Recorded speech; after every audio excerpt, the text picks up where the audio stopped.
I had a few days like that. And before I could even realize it, I wasn't even enjoying what I was doing.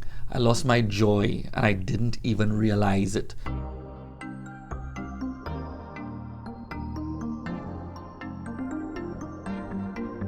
I kid you not. It was very scary leaving Trinidad and Tobago to come to the USA to plant a church. As Denise and I sat in the lounge in the airport in Trinidad, it was obvious we were both thinking the same thing. What on earth are we doing? Nevertheless, we knew that we were in the will of the Lord, and that was all that mattered. I had visions of grandeur, thinking about what our new church was going to be like, all the new people that were going to come.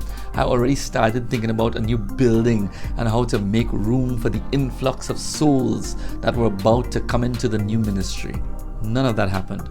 Instead, I found myself not having a place to hold church, nowhere to go on a Sunday, so we started the church in our living room with me, Denise, and the kids. In all this, the joy of the Lord remained. The Lord supernaturally made a way for us as we acquired a space for the church. We started. I was not accustomed to preaching to small churches, but now Hope FLA was just a baby and the congregation was almost non-existent. There were days when we had 7 people. Still, I relished the challenge.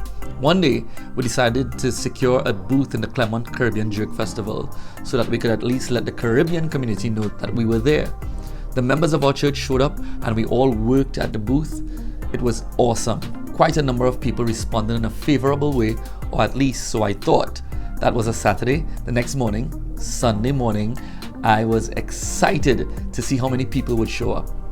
I was disappointed. Not only did no new people come out, most of our members stayed home as well. I had a few days like that. And before I could even realize it, I wasn't even enjoying what I was doing. I lost my joy and I didn't even realize it. From the moment I realized this, I purposed in my heart to always maintain my joy in the Lord. After all, that's where our strength lies. I believe that your joy is something that you should always guard and work to maintain. So, I thought it would be cool to give you 5 practical tips on how to keep your joy, no matter what the circumstances. Ready? Let's do it. 1. Celebrate daily victories. If life is difficult and full of struggles, then obviously there will be battles. If there are battles, there will be victories and defeats. I've learned that in Jesus, victories are inevitable. Jesus is a winner man. Here's a small example of a celebration. I love opening packages, so when one comes to my door, it's like opening a present. You may think it's something insignificant, but though it's small, it creates a tiny little spark. Every spark I tend to maximize. So celebrate your victories, no matter how small. I assure you, there will be a victory every single day.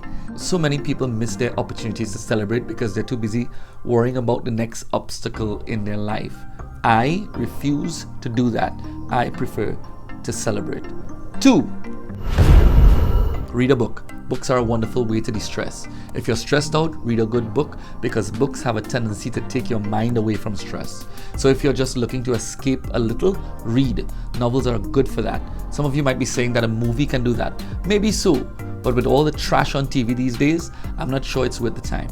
I also read books that will help me to grow, learn, and improve. I don't know about you, but for me there's something seriously satisfying when I learn something new. 3. Create. I like being creative. I write books, poems, and short stories. I like drawing, painting, and writing songs. These can be satisfying because they are tremendous forms of worship to the Lord. But if you're not creative in that aspect, then start a small project around the house. Build something, replace an old sink, or build shelving in your garage, but create. I love how creativity generates a spiritual interaction with God. If you don't believe me, just try it. 4. Take stock. Before you go off telling God how much He has abandoned you and how much you don't have, count how much you do have. I thank the Lord for my family who has been with me in this journey every step of the way. I thank the Lord for Denise and the kids, my father, mother, sister, brother, in-laws.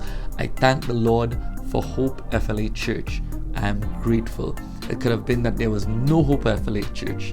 It brings joy to my heart knowing that the Lord did it. I thank the Lord that I have food to eat and a place to rest my head. I'm so grateful to Him. So instead of complaining, take stock and count your blessings, name them one by one. 5.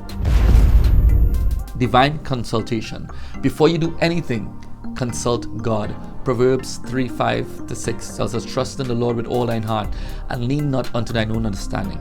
In all thy ways acknowledge him, and he shall direct thy paths. I am no Frank Sinatra. I don't want to say I did it my way. I want to do it God's way, for his way is the best way. Doing things according to the Lord's advice will save you a lot of heartache in the long run. So consult the Lord in all that you do. In all thy ways acknowledge him. So at the beginning of the year, Hope FLA Church really started to grow, and then came that grumpy old party pooper, COVID-19. Blah. While many of the attendees of the church have been MIA, my joy has been most present. I've been through some difficult seasons and are still going through some difficult seasons. But I've learned to trust in the Lord. I've learned to enjoy what the Lord has blessed me with. I thank the Lord for all things. Even persecution, I understand, is a promise from God. If I am persecuted, then the Lord is proving to be present. How can you be upset about that? So, should the Lord tarry, I know that Hope FLA Church will grow to become a world-changing force. Yes, I do expect trials, I do expect tribulations and disappointments then too. But I know that will not be the defining factor of the joy that I have. My life will continue to be the life that God has designed for me, regardless of where I am and what is happening. Now think about that.